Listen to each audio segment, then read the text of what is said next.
تو اس بحث میں پڑھنے کا ہمیں کوئی فائدہ ہے نہیں۔ اچھا بھائی، ذکر جہری کا شرعی حکم، کیا ذکر جہری ثابت ہے؟ لوگ محفلوں میں جو لا الہ یا الا اللہ کی ضربیں لگاتے ہیں، اس کا شرعاً کیا حکم ہے؟ محمد زکریا نقشبندی جلال پور سے۔ دیکھیں اس پر تو پوری امت کا اتفاق ہے، قرآن و حدیث سے یہ مضمون اظہر من الشمس واضح دلائل کے ساتھ ثابت ہے کہ ذکر میں اصل سر ہے، آہستہ ذکر کرنا، کیونکہ رسول اللہ صلی اللہ علیہ وسلم نے بعض صحابہ کو زور سے ذکر کرتے ہوئے دیکھا تو آپ نے ان کو منع فرمایا اور فرمایا تم کسی معاذ اللہ کسی بہرے کو نہیں پکارتے ہو۔ تو اسی طرح قرآن مجید میں، قرآن میں اللہ کا صاف ارشاد ہے ادعوا ربکم تضرعا وخفیا، اپنے رب کو پکارو عاجزی کے ساتھ اور چپکے سے۔ اور یہ اس کی ایک بہت بڑی دلیل یہ بھی ہے کہ ایام تشریق میں جو ہم تسبیحات پڑھتے ہیں، اللہ اکبر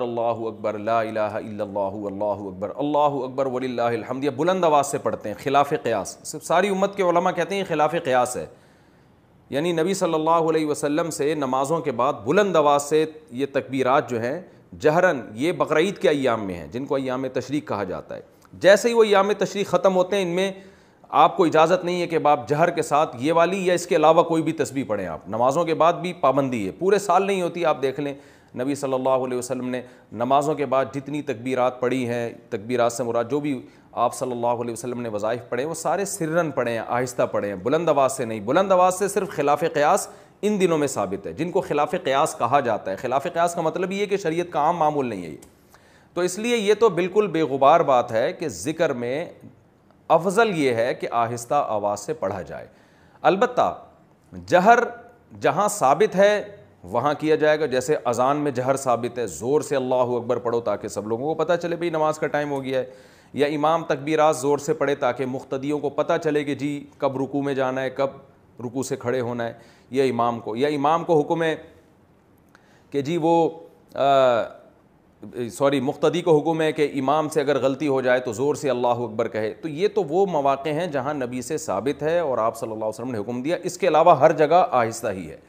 البتہ تربیت کے لیے، ٹریننگ کے لیے، ذکر کا خیال دل میں بٹھانے کے لیے بطور علاج اگر کوئی اونچی آواز سے ذکر کرتا ہے اور اس کو سنت نہ سمجھے بلکہ ذکر میں دھیان لگانے کے لیے، تو پھر یہ جائز ہے بشرطے کہ اس کو سنت نہ سمجھے، نمبر 2 کسی کے آرام میں خلل واقع نہ ہو۔ تو یہ جو ہمارے مشائخ بزرگان دین اپنے مریدوں سے زور سے ذکر کہلواتے ہیں، تو اس کی ایک بڑی ہی وجہ یہ ہوتی ہے کہ زور سے بلند آواز سے ذکر کرنے سے ان کا جو دماغ ہے وہ یعنی اس ذکر کی طرف مرکوز ہو جاتا ہے اور اس کے جو معنی اور مفہوم ہیں وہ دل میں اچھی طرح سے بیٹھ جاتے ہیں، تو وہ اس لیے کرواتے ہیں۔ تو اس میں 2 چیزوں کا خیال ضروری ہے، نمبر 1 کسی کے آرام میں خلل واقع نہ ہو، نمبر 2 اس کو افضل نہ سمجھا جائے۔ بعض حضرات یہ دلیل دیتے ہیں کہ بھئی ذکر بالجہر اس لیے افضل ہے کہ نبی صلی اللہ علیہ وسلم نے فرمایا اللہ کو اتنا یاد کرو کہ لوگ تمہیں دیوانہ کہیں۔ تو ہم جب زور زور سے لا الہ الا اللہ زور زور سے کر رہے ہوتے ہیں، لوگ سمجھتے ہوتے ہیں یہ پاگل ہو گیا ہے، یہ دیوانہ ہے یعنی۔ تو یاد رکھیں حدیث کا ایسا مفہوم بیان کرنا جو صحابہ کی سمجھ میں نہ آئے یہ بالکل ٹھیک نہیں ہے۔ صحابہ نے اس حدیث کا یہ مفہوم نہیں لیا، کبھی بھی ہم نہیں دیکھتے کہ صحابہ کرام میں اس طرح حلقے بنا کے زور زور سے لا الہ الا اللہ کی ضربیں لگ رہی ہوں اور ساری دنیا میں آوازیں گونج رہی ہوں اور لوگ ان کو اس بیس پہ دیوانہ سمجھنا شروع کر دیں۔ تو صحابہ نے اگر حدیثوں کا یہ مطلب نہیں لیا تو پھر ہم کیسے اس حدیث کی بیس پہ ذکر بالجہر کو سنت قرار دے سکتے ہیں؟ تو خلاصہ یہی نکلا کہ ذکر بالجہر کوئی بذات خود کوئی فضیلت والا عمل نہیں ہے۔ ہاں کوئی شیخ اپنے مرید کو ٹریننگ دینے کے لیے، تربیت دینے کے لیے، ذکر کا مفہوم اس کے دل میں بٹھانے کے لیے تاکہ اس کے دل میں اللہ کی محبت پیدا ہو جائے، یہ کرنے کے لیے اگر کوئی ذکر کرواتے ہیں تو ایک تربیت، کیونکہ یہ جو علاج ہے نا علاج، اس میں ثبوت کی ضرورت نہیں ہوتی۔ اگر ایک آدمی سمجھتا ہے اس عمل سے اس کے دل میں اللہ کی محبت پیدا ہو جائے گی، تو اللہ کی محبت پیدا کرنا اور دل سے دنیا کی محبت نکالنا، یہ دنیا کی محبت جو دل میں ایک بیماری ہے، تو اس کے علاج کے لیے کوئی بھی عمل کروایا جا سکتا ہے، تو اس کے لیے ثبوت کی ضرورت نہیں ہے۔ جیسے بعض مشائخ کیا کرتے ہیں، لا الہ الا اللہ کی ضربیں لگواتے ہیں، کہ آپ یہ تصور کریں، ہم نے بھی یہ ذکر بہت کیا ہے، جب میں حضرت مفتی رشید احمد صاحب رحمہ اللہ زندہ تھے تو ہمیں یہ ذکر بتاتے تھے کہ تصور کریں لا الہ الا اللہ، لا الہ میں ہم گردن دائیں طرف لے کے جاتے اور لا الہ میں تصور کرتے کہ اللہ کے سوا ہر ذات دل سے نکل رہی ہے، اور الا اللہ میں تصور کہ صرف اللہ دل میں بیٹھ رہا ہے۔ تو حضرت بھی بتایا کرتے تھے یہ ثابت نہیں ہے نبی سے، اس کو سنت نہ سمجھیں، یہ ایک علاج ہے، کیونکہ جب بار بار آپ یہ عمل کرتے ہیں تو محسوس ہوتا تھا دل میں اللہ کی محبت، اور یہ تصور بہت مضبوط قائم ہو جاتا تھا کہ دل سے اللہ کے علاوہ سب کچھ نکل گیا اور صرف اللہ بیٹھ گیا ہے۔ تو یہ علاج کے طور پر ہے، اس کو سنت سمجھنا بہرحال بالکل بھی ٹھیک نہیں ہے۔ اور اس میں اگر شیخ اور جو کوئی استاذ ہے جس کو ہم شیخ سے تعبیر کر رہے ہیں وہ اپنے مریدوں کو بٹھا کے یہ عمل کروائے تو یہ بھی جائز ہے،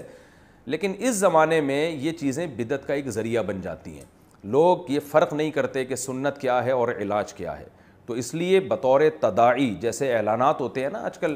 کہ اتنے بج کے اتنے منٹ پہ ہماری مسجد میں ذکر بالجہر ہوگا، تمام حضرات تشریف لے آئیں، تو یہ بہرحال ایک بدعت عمل ہے، کیونکہ اس طرح کے اعمال میں آپ تداعی کا مطلب پبلک کو اکٹھا کرنا، آ جاؤ بھائی لائٹیں بند ہو کے اس طرح کا ذکر ہوگا، تو یہ عمل بہرحال پھر بدعت بن جاتا ہے۔ تو یہ نجی محفل میں کسی خاص محفل میں کوئی شیخ اپنے مرید کو کروا رہے ہوں تو اس حد تک تو ٹھیک ہے، بشرطے کہ ان کا بھی عقیدہ خراب ہونے کا اندیشہ نہ ہو اور اس کو مقصود نہ سمجھنا شروع کر دیں، مقصود نہ سمجھیں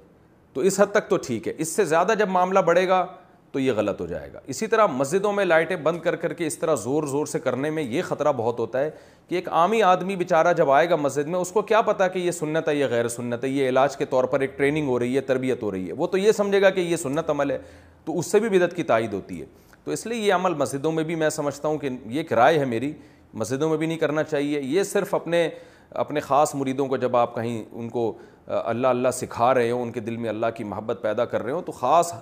جگہ پہ مخصوص حلقوں میں اور لوگوں کو یہ مسئلہ بھی بتا دیا جائے کہ بھئی یہ سنت نہیں ہے،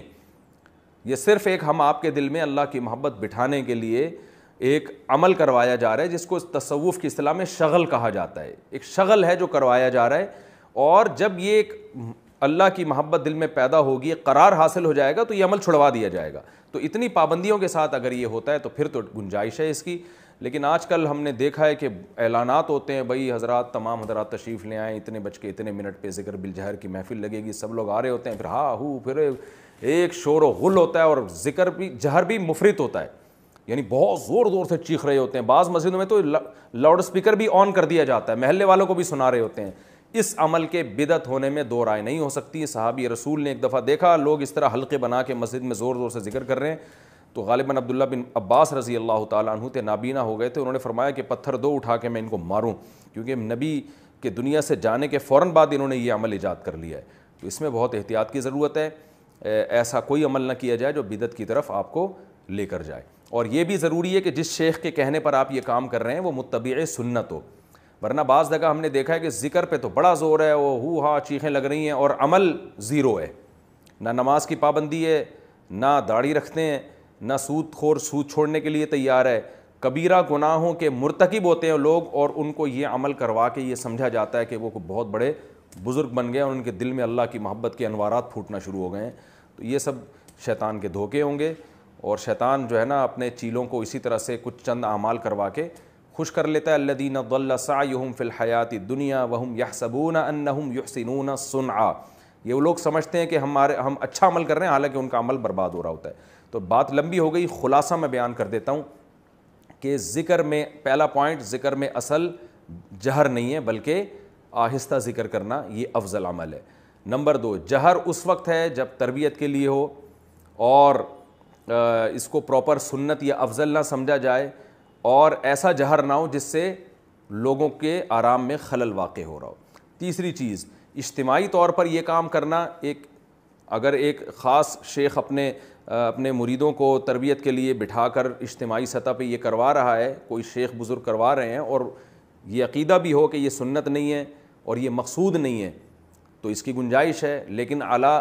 یہ تداعی جس طرح سے پبلک کو اکٹھا کیا جاتا ہے اور مسجدوں میں یہ کام ہوتا ہے جس سے عام لوگ یہ سمجھنا شروع کر دیں کہ یہ کوئی سنت عمل ہے، تو پھر میرا خیال ہے کہ یہ اس کو ناجائز کہا جائے گا، اس کے جائز کہنے کی پھر کوئی وجہ بنتی نہیں ہے۔ اور چوتھی شرط یہ ہے کہ اس کو مقصود نہ سمجھا جائے بلکہ مقصد شریعت کو فالو کرنا ہے، اللہ کی محبت پیدا کرنے سے مقصد و گناہ چھوڑ دیں، یہ نہ ہو کہ یہی مقصود ہے اور پھر اس میں وجد آ رہے ہیں، لوگوں کو کلا بازیاں بھی کھا رہے ہیں، ایسی بھی فضول قسم کی آپ دیکھیں آج کل ویڈیوز آ رہی ہیں، وہ زور زور سے ذکر کر رہا ہے اور پھر کلا بازیاں کھاتا ہوا جا رہا ہے، وجد آ رہے ہیں، یہ سب فضول چیزیں جس سے اجتناب کرنا چاہیے۔